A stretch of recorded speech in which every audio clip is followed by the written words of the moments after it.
नमस्कार, मी मनीषा बोबडे, वडगाव प्रभाग क्रमांक 8 अ ची उमेदवार आहे.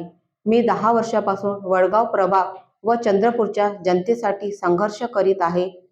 जनतेला न्याय मिळवून देण्यासाठी, त्यांचे हक्क मिळवून देण्यासाठी मी ही निवडणूक लढवीत आहे. मी मागील 8 वर्षापासून जनतेशी जोडलेली आहे.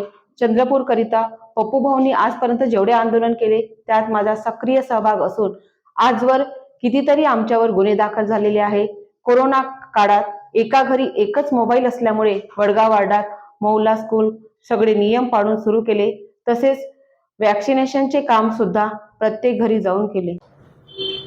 नमस्कार, मी प्रतीक्षा अक्षयरगुडे, वडगाव प्रभाग क्रमांक 8 गट क ची उमेदवार. मी माजी महापौर यांच्या विरोधात उभी आहे. महापौर पदावर असताना यांनी अनेक घोटाळे केले. या घोटाळ्यांमुळे चंद्रपूरच्या जनतेचा आरोग्याचा गंभीर परिणाम झाले आहे. प्रदूषण वाढले, आजार वाढले.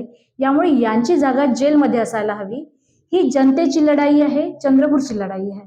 चंद्रपूरच्या जनतेतर्फे मी लढत आहे आणि जनतेचा विजय होईल याची आम्हाला विश्वास आहे. मी पॅथॉलॉजिस्ट आहे. मला रक्ताची तपासणी करता येतं. आम्ही महापौरच्या रक्तात भ्रष्टाचाराचा विषाणू आहे, हा विषाणू शोधून त्यांच्यावर योग्य उपचार आम्ही करणार आहे. मी पप्पू देशमुख, वडगाव प्रभाग ड गटातून उमेदवार आहे. चंद्रपूर महानगरपालिकेच्या वडगाव प्रभागातील निकाल अतिशय धक्कादायक राहणार आहे. संपूर्ण महाराष्ट्राचे या निकालाकडे लक्ष वेधले जाणार आहे, हे मी या ठिकाणी हमी देतो. काँग्रेस आणि जनविकास सेना आघाडीचे जे 4 उमेदवार आहेत, 3 कब्बशीवर आणि 1 पंजावर, हे 4 उमेदवार या ठिकाणी विजयी होतील. माजी महापौर यांचा सुद्धा या ठिकाणी पराभव होणार आहे.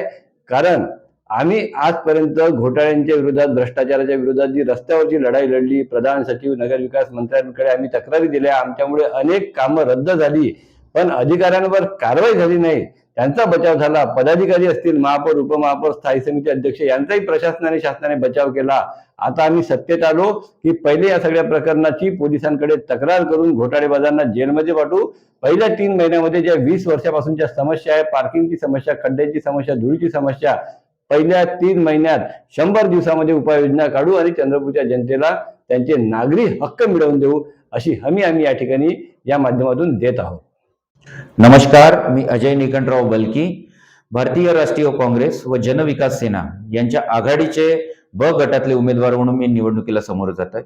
या निवडणुकीला समोर जाताना सर्वप्रथम मी नागरिकांना या गोष्टीचं आवाहन करतो की तुम्ही जुने चेहरे इथे नेहमी 10 वर्ष 15 वर्षापासून चालू आहे, त्यांच्या कामाची पद्धत तुम्ही बघितली आहे. नवीन लोकांना संधी दिली पाहिजे व नवीन लोकांच्या कामाची पावती घेतली पाहिजे. जसं करून नागरिकांच्या काही समस्या, ज्या आपल्या वार्डातल्या समस्या आहे, नाली सफाईच्या आहे, आरोग्याच्या आहे, क्रीडांगणाच्या आहे, की जसे एक नवीन क्रीडांगण इथं बनले पाहिजे. काही जागेवर आम्ही बघतो प्रचार करताना की खूपशा जागेवर क्रीडांगण जे आहे ओस पडलेले आहे, काही जागेवर बगीचे ओस पडलेले आहे. तर ही जी बाब आहे ही महानगरपालिकेमध्ये आपल्याला पोहोचवता आली पाहिजे. अशातला आपला एखादा नगरसेवक राहिला पाहिजे, हीच एक सगळ्या नागरिकांकडून अपेक्षा करतो व एकदा आम्हाला संधी द्यावी ही अपेक्षा करतो. धन्यवाद.